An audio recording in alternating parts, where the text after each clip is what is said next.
Right. Um, Welcome back to Philosophy 110, Human Nature. This is the second lecture of the course, Jean-Jacques Rousseau on the State of Nature. So last time we talked about Thomas Hobbes and his idea of human nature. And in this video, we're going to talk about Rousseau's idea of human nature, which, like Hobbes, is based off this concept of the state of nature. Um, but as you might have noticed in your reading, Rousseau's concept of the state of nature differs quite remarkably from Hobbes. So we'll get into that here in a second. So, quick background about Rousseau.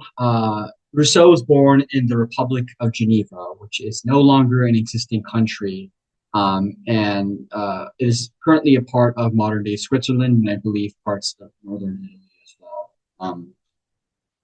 And Rousseau had a middle class Calvinist upbringing. And if you're not familiar with Calvinism, Calvinism is a branch or denomination of Christianity that is most well known for this idea of predestination. So it's this, a doctrine that maintains that, God has already predetermined who is going to heaven.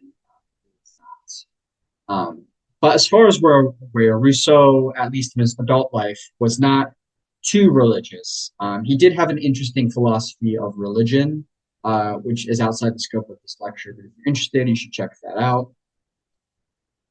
And like Hobbes, Rousseau was a polymath, meaning that he was good at a variety of different things, right? So he was good with philosophy, he was good with music, literature, etc. I think he wrote pieces of music, he wrote many novels, but he's well known mostly for his philosophical books. And Rousseau is often considered to be a figure of the Enlightenment, but he's sort of a black sheep of that current. We'll get into more of what this means in the next lecture on Kant. But the Enlightenment was a political, philosophical, and cultural movement that occurred in Europe sometime during the 18th century. Sort of basic themes of the Enlightenment is this idea of, individual rights and autonomy, consent of the governed, secular authority, liberalism, social and political progress, all these good things, right? So the United States of America, for example, was founded on Enlightenment principles, at least ostensibly it was founded on Enlightenment principles. And although, Rousseau preserved some of those commitments, he also had some pretty severe criticisms of some of the assumptions of the Enlightenment. So, one of the sort of biggest kind of ideas in the Enlightenment is that, society is in this constant state of social and political progress. And for Rousseau, this might be the case, but he thinks that, when we have too much societal progress, it also has this effect of leading to moral deterioration, right? And likewise, he thought that, when you value the individual too much, or when you value individual rights too much, it sometimes can come at the expense of public morality and citizenship. So even though he accepted many of the arguments of the Enlightenment, he thought that there's also wisdom that we can look to the ancients, especially ancient city-states like Athens, Sparta, and Rome. And Rousseau specifically was obsessed with Sparta, because Sparta was this the closest thing we've ever had to sort of an ideal city-state, right? That. Other famous works by Rousseau include Discourse on the Arts and Sciences, The Social Contract, which is probably his most famous work, and Emile, or On Education, which is sort of where he poses his own sort of philosophy of education. So, although Rousseau wasn't too politically active in his own life, Rousseau's writings nonetheless had a huge impact on the French Revolution, specifically the more radical elements of the French Revolution. And, I hope that many of you, if not all of you, have learned about the French Revolution in some detail at school. But the French Revolution was an earth-shaking event that occurred in the end of the 18th century. That in many ways redefined the course of not just European history, but world history as well. And Rousseau, in many ways, can be regarded as the first left-wing political thinker. Now, Rousseau slightly predates the concept of left-wing and right-wing as we would understand it today.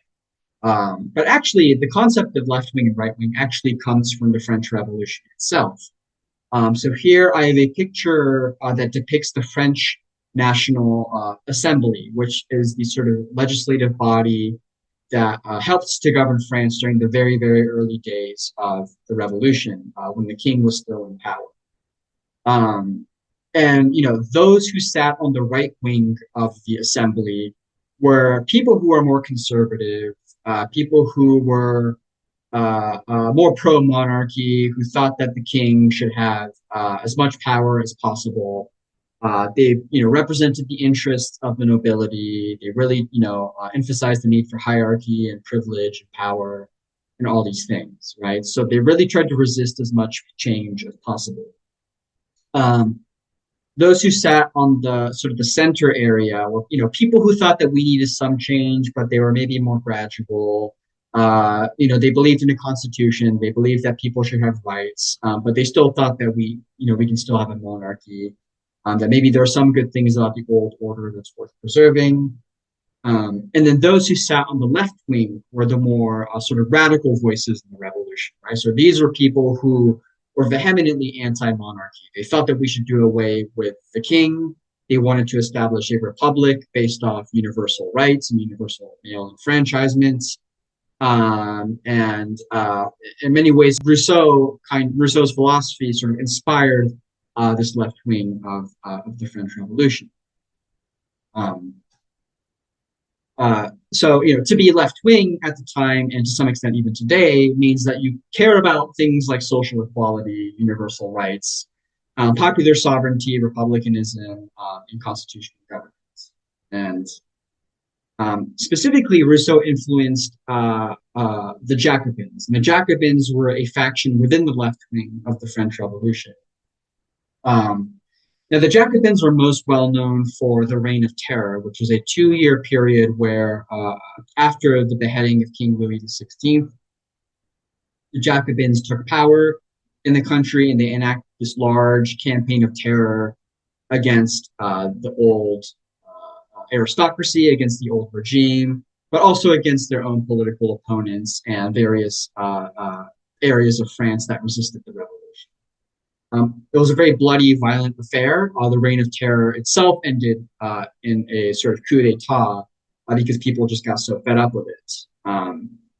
And it was said that the leader of the Jacobins, Maximilien Robespierre, it was said that no matter where he went, he always carried a copy of Rousseau's The Social Contract, right? So Rousseau had a pretty profound influence on the sort of theory of the Jacobins, the theory that informed the Jacobins, specifically this idea of the general will, which is this notion, right, that any legitimate sort of virtuous republic or a political society should be the sovereignty thereof should be sort of defined by the general will. It should express the general will. And the general will you can think of as sort of the common good of the country, the common good of the political community, right? It's not just the good of certain individuals. It's not just the good of one segment of the population. It's the good of all. And it is probably good to know also that even though the Jacobins do have this reputation of kind of being bloodthirsty revolutionaries who went too far, at the same time, we should appreciate the fact that they were one of the few factions in the French Revolution that took seriously the abolition of slavery in the French colonies in the Caribbean. And although they were hesitant at first, eventually the Jacobins did give military and political support to the slave uprisings against the brutal system of slavery that took place in Haiti, right? So there are some redeeming qualities about the Jacobins that's worth noting. Okay. So Rousseau also laid the philosophical foundations of many other modern left-wing ideologies that came after the French Revolution. So things like anarchism, socialism, communism, etc. Okay. The discourse on inequality. So the full title of the essay is "Discourse on the Origins and Foundations of Inequality Among Men," or alternatively, just the second discourse for more brevity.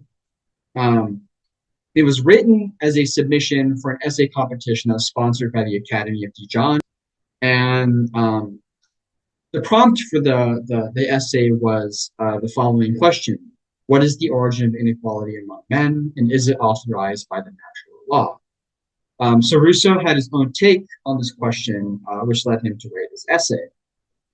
And in the sort of preface to Discourse on Inequality, he makes a distinction between what we could call natural and physical inequality on the one hand, and on the other hand, moral and political inequality.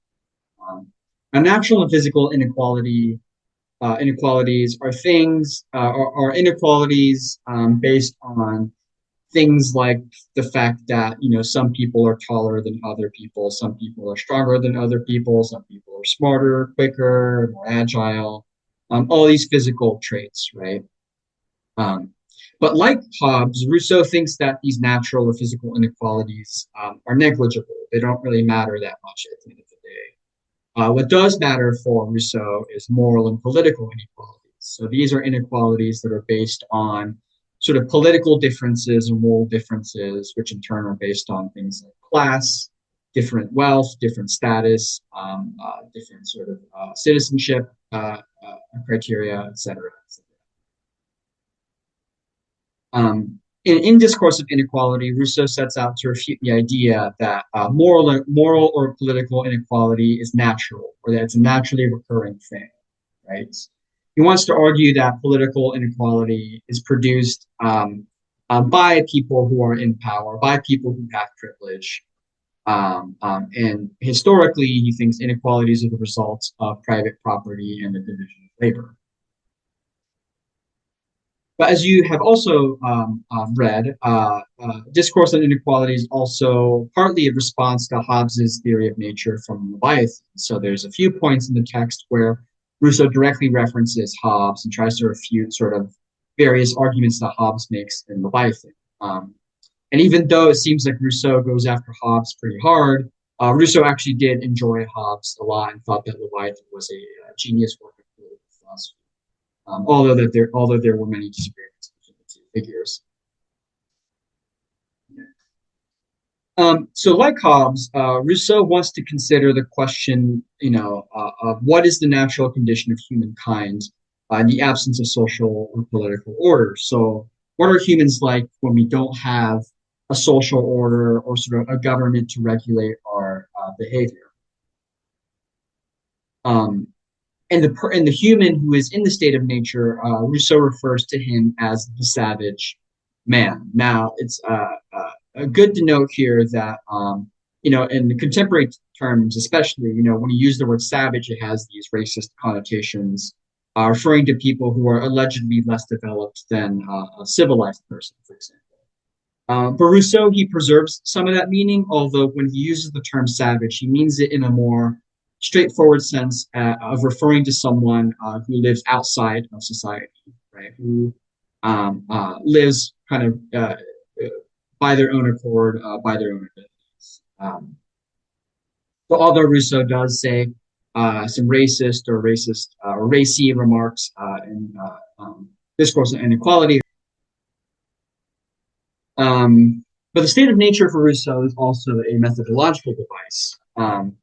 And a methodological device in the sense that the state of nature is for Rousseau, it's a hypothetical exercise or thought experiment, right?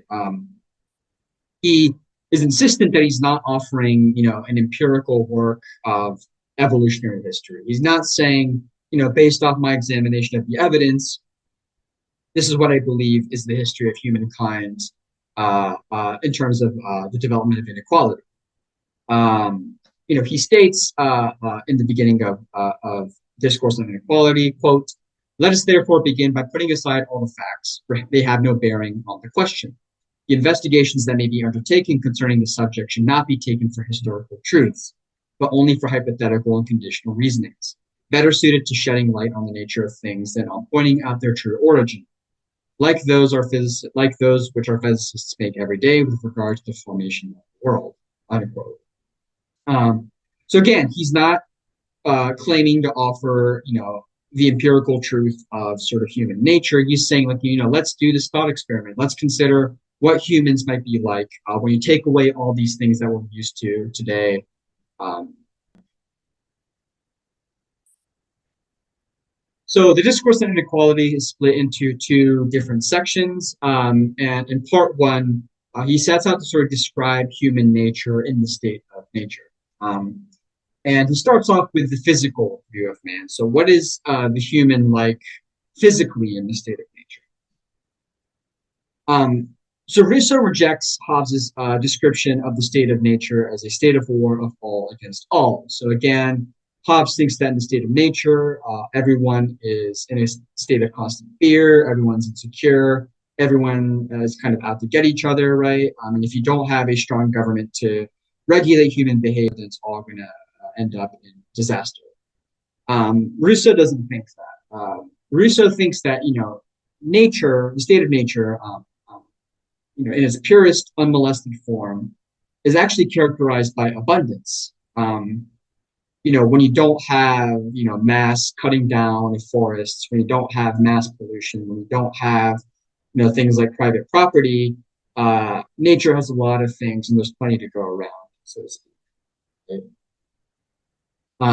So what that means, humans aren't in the state of constant competition like Hobbes thinks they are. And Rousseau thinks that humans in the state of nature are dispersed, quote, dispersed among the animals. And it's from the animals that humans learn to adapt and imitate skills.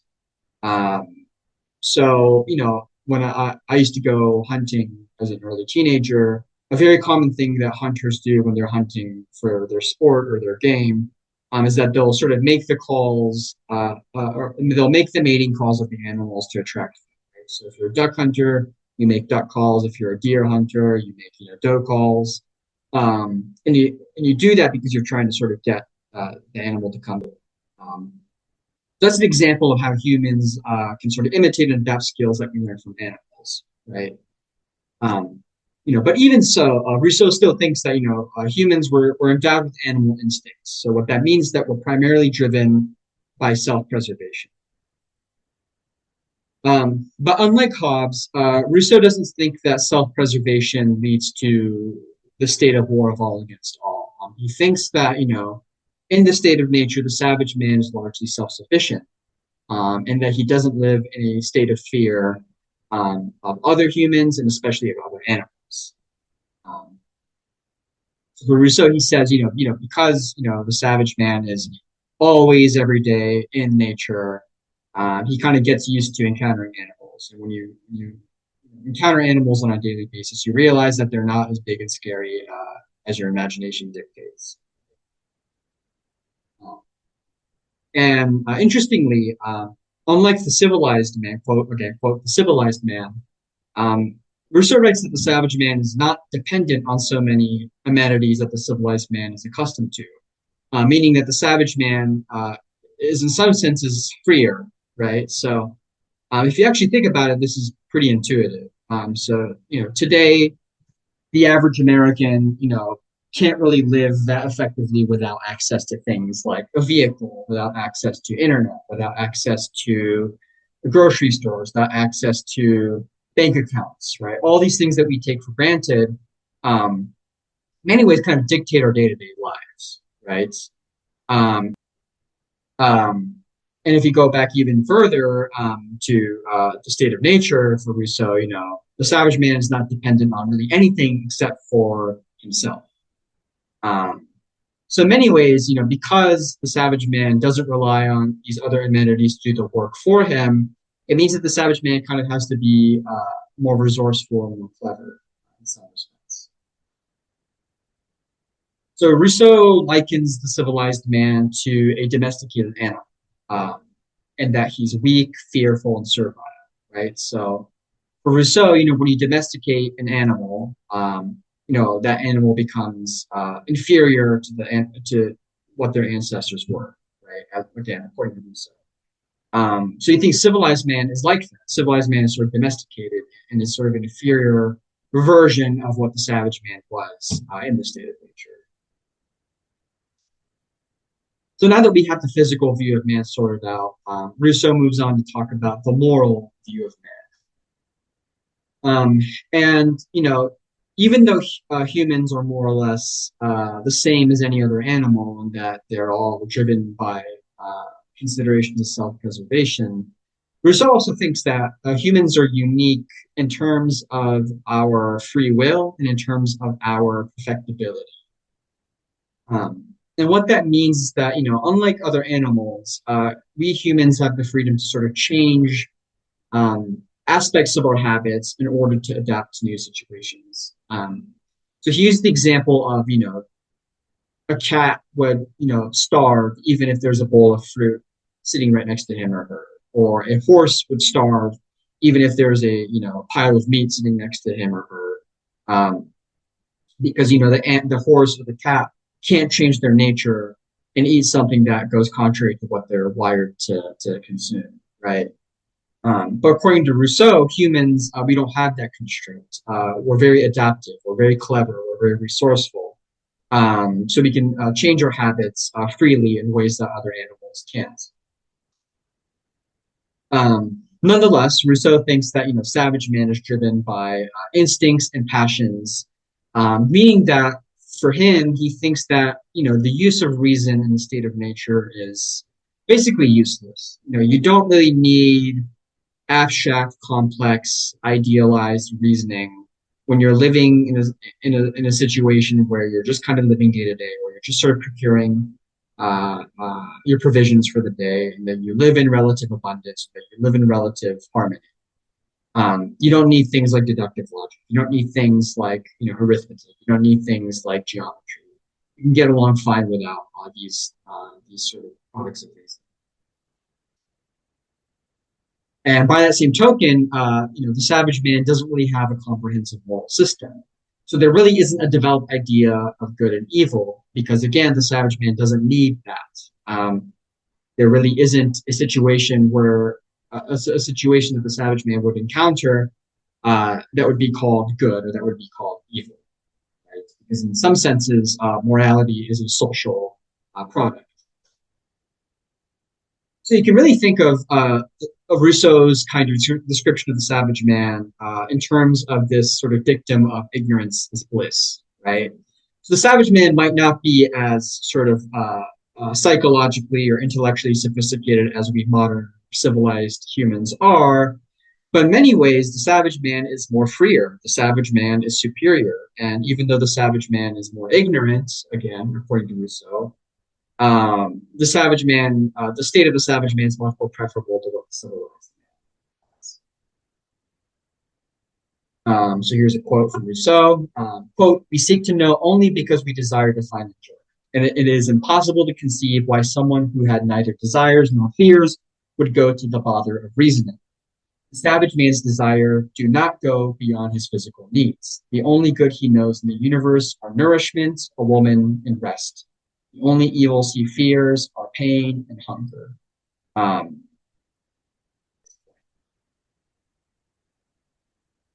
Okay. So, in about a paragraph or two, Rousseau raises 3 points of critiques against Hobbes. So first, Rousseau claims that if humans in the state of nature are endowed with this faculty for self-preservation, like Hobbes thinks, then they would actually live in a state of peace, not in a state of war. Well, why is this? Well, it's quite simple. If your interest is self-preservation, you're not going to sort of develop the sort of habits to always constantly be insecure, always sort of be in a state of fear, because that would be inconducive to living a sort of peaceable life, right? And the sort of characteristics that Hobbes ascribes to humans in the state of nature, like covetousness or envy, Rousseau thinks those things don't really develop until the establishment of civilizations, right? In the state of nature, things like envy or covetousness just don't exist for Rousseau. If nature is abundant, then why would you be covetous or envious of anything? So he accuses Hobbes of kind of trying to sort of impose modern day problems onto the state of nature. Secondly, Rousseau argues that humans in the state of nature are actually stronger, and they actually become weaker when they become dependent on others. So remember, for Hobbes, it's the other way around. In the state of nature, humans are weak, and we can only become somewhat stronger if we all band together into a social contract, into a mutual pact of defense, right? For Rousseau, he thinks that that's not the case. When you're in the state of nature, because you are self-sufficient, because you are self-preserving, because you're not dependent on all these amenities, because you're not dependent on all these people, you're actually stronger, right? And you become weaker as you become more and more dependent on other things, other people. And lastly, Rousseau wants to argue that in the state of nature, humans are not purely selfish and without compassion, like Hobbes seems to suggest. In fact, humans do exhibit pity for other people and for other animals. So the savage man in the state of nature is driven by two things for Rousseau. One is the love of oneself, or amour de soi in French. And the love of oneself is the sort of innocent form of self love that we all need for self preservation. So it's not synonymous with like selfishness or self conceit. It just means like, you have a general care for yourself, right? It's relatively innocent. And secondly, we also have what he calls natural pity. And natural pity is this disposition that we all have toward compassion and toward not wanting to cause undue suffering onto others, right? So he writes in part one of the Discourse on Inequality, quote, pity is what in nature takes the place of laws, mores, and virtue, with the advantage that no one is tempted to disobey its sweet voice. Pity is what will prevent every robust savage from robbing a weak child or an infirm old man of his hard-earned subsistence, if he himself expects to be able to find his own someplace else. Instead of the sublime maxim of reason and justice, do unto others as you would have them do unto you. Pity inspires all men with another maxim of natural goodness, much less perfect, but perhaps more useful than the preceding one. Do what is good for you with as little as harm as possible to others. So, Rousseau agrees with Hobbes that, in the state of nature, you don't have these concepts like justice or injustice or right or wrong. But that doesn't mean that it's a bad thing, right? Because humans have these sort of inborn dispositions just to be good people, just to be compassionate, right? Just to not be cruel creatures, like Hobbes thinks that we have the capacity to be. Okay. That's part one of the discourse. And now shifting into part two. And in part two, Rousseau talks about where things went wrong, right? So we have established what human nature is like in the state of nature. And he wants to talk about where and how we devolved. And Rousseau, to state it succinctly, everything goes to shit when the institution of private property takes hold. And when private property and its sort of ancillary phenomenon emerge, humans gradually go from being these self-sufficient, self-preserving beings in the state of nature to being these sort of weak, independent subjects. So here's his famous opening to part two of Discourse on Inequality. Quote, the first person who, having enclosed a plot of land, took it into his head to say, this is mine, and found people simple enough to believe him, was the true founder of civil society. What crimes, wars, murders, what miseries and horrors would the human race have been spared that someone pulled up the stakes or filled in the ditch and cried out to his fellow men, do not listen to this impostor. You are lost if you forget that the fruits of the earth belong to all and the earth to no one. So in this part, he wants to sort of go through these various stages, or sometimes he calls revolutions or developments, that eventually led us to where we are now. Rousseau's now, right? So the first stage is the state of nature that he already described in part one, so we don't need to go into much detail about it.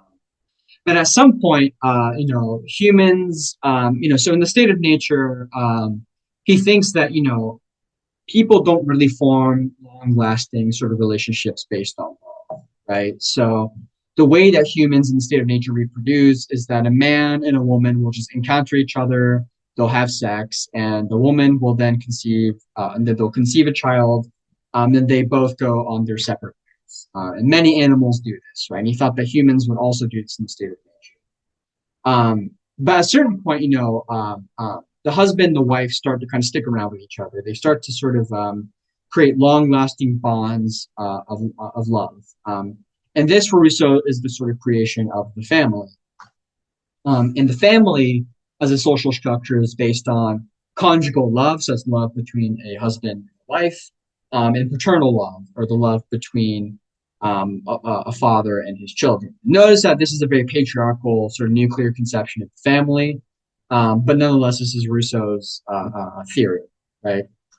Um, and so, this idea of love is more or less kind of intimate. It's supposed to be sentimental. It's not supposed to be love of like this more abstract stuff, like love of humanity or love of the nation. It's just a sort of love that's based off our sort of immediate interactions with the people that we're surrounded by. And in the family, you also start to see the emergence of leisure, and leisure just means that you have time to spare. And that might be a good thing because in the state of nature, you're kind of always in constant movement. So it might be good to take a break here and there. But for Rousseau, he actually thinks that leisure is the first source of evil. And here you can kind of see Rousseau's Calvinism come to the fore if you're familiar at all with Calvinist doctrine, right? But Rousseau thinks that leisure is the first source of evil because, when you're in the state of nature, you're always in constant movement. So you don't really have time to think about things that are harmful to you. They'll end up harming you, rather. But when you do have a lot of spare time, you start to kind of just spiral in thought. You start to kind of concoct things in your head that sometimes might be good, but also might not also be that good either. You also get the emergence of speech or language. We don't really have to go into much detail about this, but for Rousseau, language develops over the course of thousands and thousands of years. But you start to really see the development of language during this stage. Okay, the next stage is the stage of the village. Um, Here, this gets interesting. So the village you can think of as several families who live together, kind of in a sedentary settlement, right? Um, and in the village stage, you start to see the development of culture and this idea of esteem. So there's one point where Rousseau writes, this is the stage where people start to sing and dance. They start to sort of spin around the tree and develop these sort of cultural practices, like singing and dancing. And that might be a good thing if you're reading it. But for Rousseau, he actually thinks that that might be a bad thing because when you develop cultural artifacts like song and dance, people start to have a sense of esteem, and then people want to have esteem, right? No one wants to be without esteem when you live among others. So here you start to see inequalities start to kind of just barely emerge, right? Yeah, there's some people that are better singers, or some people that are better dancers, or some people that are better at this, or some people that are better at that, right? This is still like a very low level inequality, but he still thinks that this is relevant for the development of humankind. Um, Here we also see the early rumblings of, in your text, it says egocentrism, but the French word for this is amour-propre, right? And amour-propre is self-interest or self-conceit. So it differs from what we talked about in the last slide, amour de soi, which is the sort of innocent love that you have for yourself. Amour-propre, on the other hand, is this kind of self-interest or self-conceit that's similar to what Hobbes describes in The State of Nature. You start to see this kind of foment during this stage because people start to compare themselves with others. Whereas in the state of nature, you don't really compare yourself to others because you're just by yourself. And then in the fourth stage, we get to the state in civil society, which you can interpret as the present, or where we're at now. Um, And he attributes the development of the state and civil society to two accidents. And these two accidents are metallurgy and agriculture. Metallurgy is when you mine minerals from the earth, and agriculture is obviously when you plant crops into the earth and then you harvest them a few months later. And he thinks that these two things accidentally led to the state and civil society because when you have metallurgy, when you have agriculture, you start to have private property in the division of labor, right? So what does this mean? Well, let's say I live in a village and there are certain things that, I'm good at. There are a lot of things that I do, but maybe I need to rely on other people to mine minerals for me. Okay, well, then I go to a village that has better metallurgic capacities. Maybe I'm good at hunting and maybe I'm good at fishing, but I'm not so good at agriculture. So I start to rely on other people to grow food, right? And by a certain point, people just start to become interdependent on each other.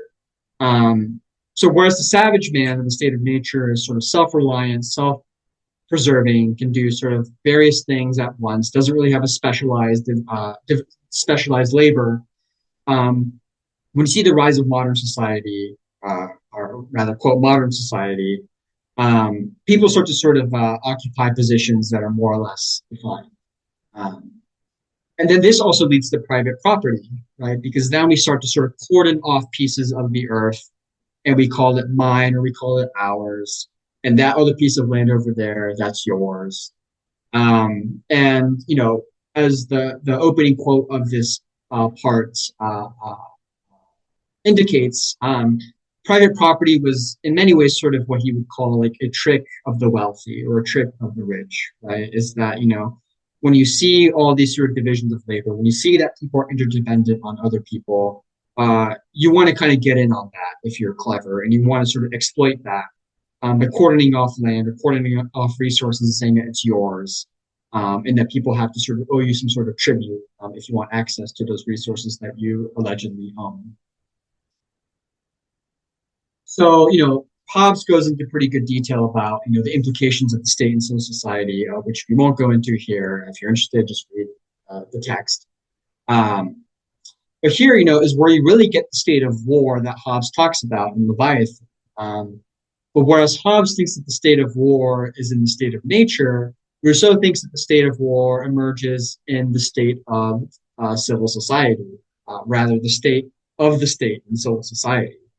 So he kind of flips Hobbes on his head and says, no, Hobbes, you're wrong. When you're in the state of nature, everything is fine. It's actually the emergence of governments and private property and social structures that leads to all these bad things, right? Because you have these rich, wealthy, powerful, privileged people that take advantage of others, that they cause violence and wars and all these horrible things.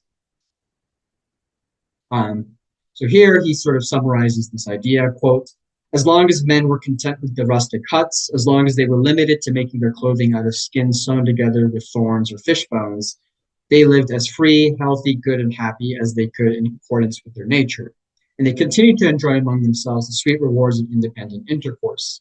But as soon as one man needed the help of another, as soon as one man realized that it was useful for a single individual to have provisions for two, equality disappeared, property came into existence, labor became necessary.